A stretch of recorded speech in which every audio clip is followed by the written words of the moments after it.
రెండు విషయాలు మీకు చెప్పాలా. కొంతమంది మాట్లాడతారు, డబుల్ బెడ్రూమ్ ఇల్లు కట్టినరా, ఎన్ని కట్టానో అన్ని కట్టినరా అనే సొల్లు మాట్లాడతారు. ఏంది ఫిలాసఫీ డబుల్ బెడ్రూమ్ ఇల్లు ఉన్నటువంటిది?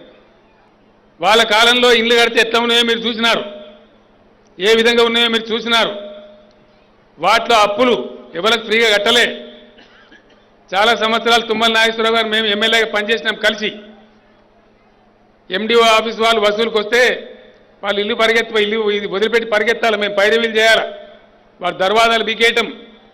ఈరోజు మేము పెట్టిన డబుల్ బెడ్రూమ్ ఇల్లు ఆ పద్ధతిలో లేదు. ఒక్క రూపాయి కూడా లోన్ లేదు, 100% సబ్సిడీ. ఒకసారి ఇల్లు కట్టిస్తే పేదవాళ్లకు 2 తరాల కోసం ఆ ఇంటి వాళ్ళు మళ్ళీ ఇంటి కోసం బాధపడవద్దు. పిల్లర్స్ పెట్టి కట్టమన్నాం, ₹1,00,000 ఎక్కువైనా పర్వాలేదు, శాశ్వత ప్రయోజనం చేకూర్చాలని చెప్పినాం.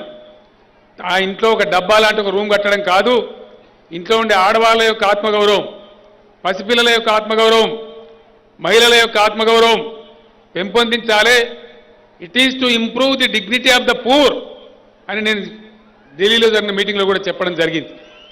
ఒక 6 నెలలు ఆలస్యం కావచ్చు నాకు ఇల్లు వస్తుందని ఆశించే పేదవానికి, కానీ ఒకసారి వచ్చిందంటే దాదాపు 60, 70, 80 ఏళ్ళ వరకు ఆ కుటుంబం వాళ్లకు ఇల్లు బాధ లేకుండా తీరిపోతుంది. That is the philosophy double bedroom ఇల్లు వెనుక ఉండేటువంటిది. ఒక 6 నెలలు ఆలస్యమైతే కొంపలేం అంటుకోవు, కానీ వచ్చే ఇల్లేదో శాశ్వతంగా రూపాయి అప్పు లేకుండా, కుటుంబం మీద భారం లేకుండా 2 తరాలకు సరిపోయే విధంగా ఉండాలనేది ఆ double bedroom philosophy. Double bedroom ఇల్లు ఆత్మగౌరవంతో బతకాలి.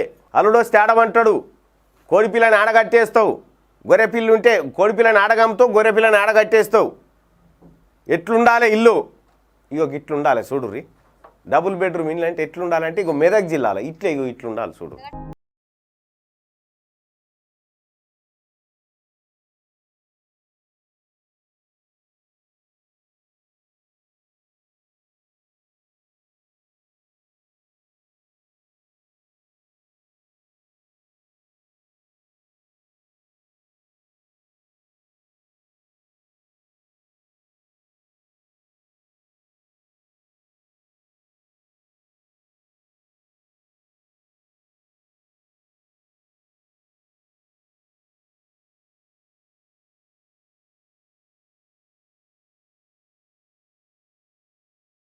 అది మల్లన్న సాగర్ భూ నిర్వాసితులకు మన గజ్వేలి కాడ మన బాతాల పోషిట్టి నియోజకవర్గంలో డబుల్ బెడ్రూమ్ ఇల్లు కట్టిస్తే ఆ ఇళ్ళ కథ గది.